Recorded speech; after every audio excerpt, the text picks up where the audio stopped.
क्या आपने कभी सोचा है हमारे आसपास जो कुछ भी है वो आखिर बना किससे है? ठोस, द्रव और गैस, ये तीनों अलग दिखते हैं, लेकिन क्या ये एक ही चीज है? असल में हमारे आसपास की हर चीज बहुत छोटे छोटे कणों से बनी होती है। इसी को समझने के लिए आज हम जानेंगे पदार्थ की प्रकृति और व्यवहार।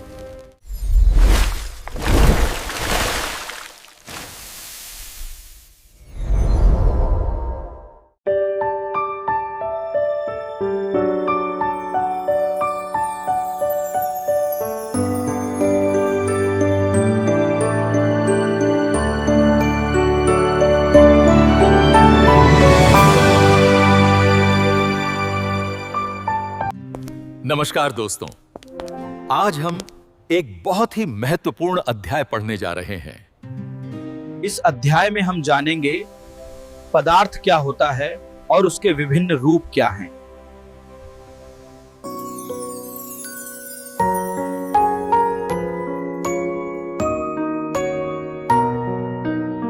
वो हर चीज जिसका द्रव्यमान होता है और जो स्थान घेरती है पदार्थ कहलाती है। जैसे पत्थर, पानी और हवा, ये सभी पदार्थ के अलग अलग उदाहरण हैं। पदार्थ बहुत छोटे छोटे कणों से बना होता है जो हमें सीधे दिखाई नहीं देते।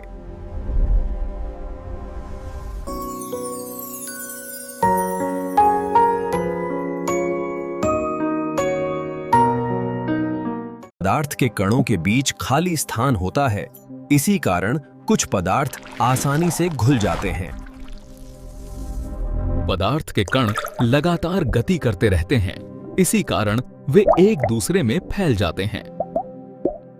पदार्थ के कणों के बीच आकर्षण बल होता है जो उन्हें एक साथ बांधे रखता है। इन्हीं गुणों के कारण पदार्थ तीन अवस्थाओं में पाया जाता है: ठोस, द्रव और गैस।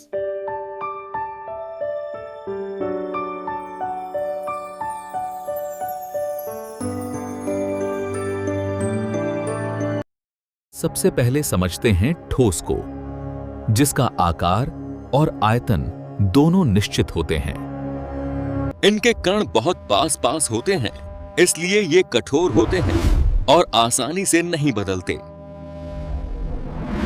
अब समझते हैं द्रव को, जिसका आकार बदल सकता है लेकिन आयतन निश्चित रहता है। इनके कण थोड़े दूर में होते हैं, इसलिए एक जगह से दूसरे जगह पर बह सकते हैं। अब समझते हैं गैस को, जिसका न तो आकार और न ही आयतन निश्चित होता है। इनके कण बहुत दूर दूर होते हैं, इसलिए ये आसानी से संपीड़ित हो जाते हैं। ठोस, द्रव और गैस में मुख्य अंतर उनके कणों की दूरी और गति के कारण होता है।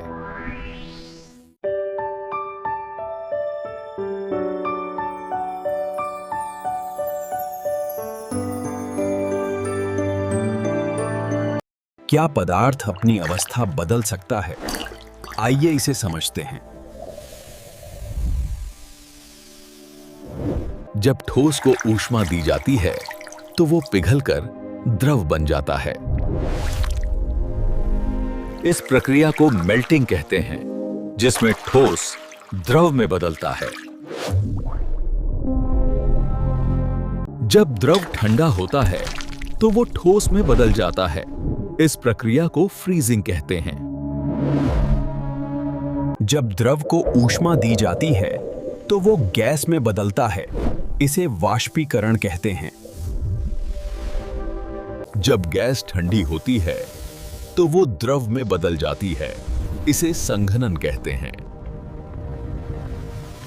कुछ पदार्थ सीधे ठोस से गैस में बदलते हैं। इस प्रक्रिया को ऊर्ध्वपातन कहते हैं। तापमान बढ़ने पर कणों की गति बढ़ जाती है, जिससे उनकी ऊर्जा भी बढ़ती है। अवस्था परिवर्तन के समय तापमान स्थिर रहता है। इस ऊर्जा को गुप्त ऊष्मा कहते हैं।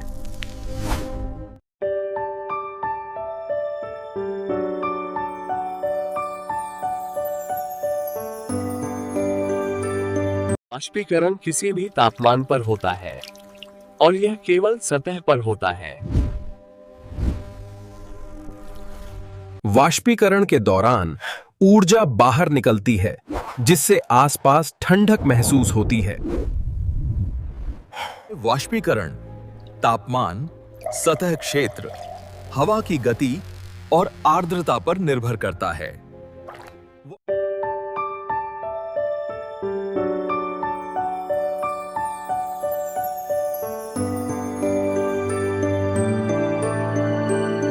कणों के बीच एक आकर्षण बल होता है जिसे अंतर अणुक बल कहते हैं। जहां आकर्षण बल अधिक होता है वहां कण पास रहते हैं और जहां कम होता है वहां कण दूर रहते हैं। आकर्षण बल के कारण ही ठोस स्थिर, द्रव बहते और गैसें स्वतंत्र रूप से फैलती हैं।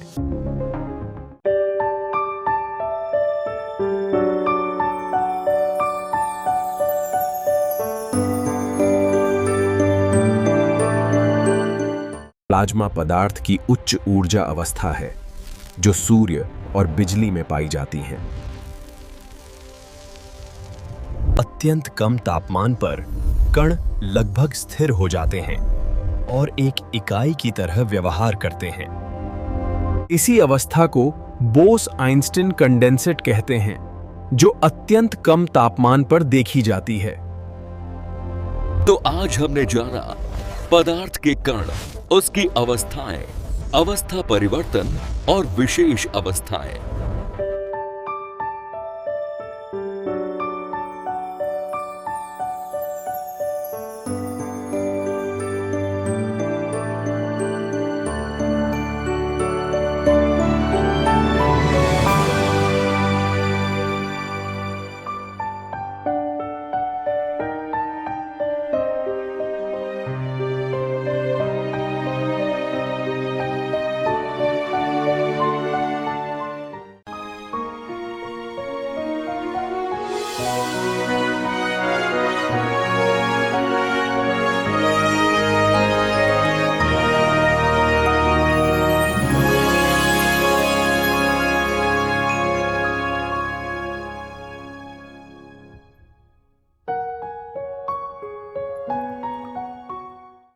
अब देखते हैं आपने कितना समझा है। कुछ प्रश्नों का उत्तर सोचकर बताइए। बताइए, पदार्थ की परिभाषा क्या है? सोचिए और उत्तर दीजिए। पदार्थ के कणों की 3 मुख्य विशेषताएं क्या हैं? ध्यान से सोचिए। इस प्रकार हमने पदार्थ की प्रकृति और व्यवहार को समझा। अभ्यास कीजिए और अपनी तैयारी मजबूत कीजिए।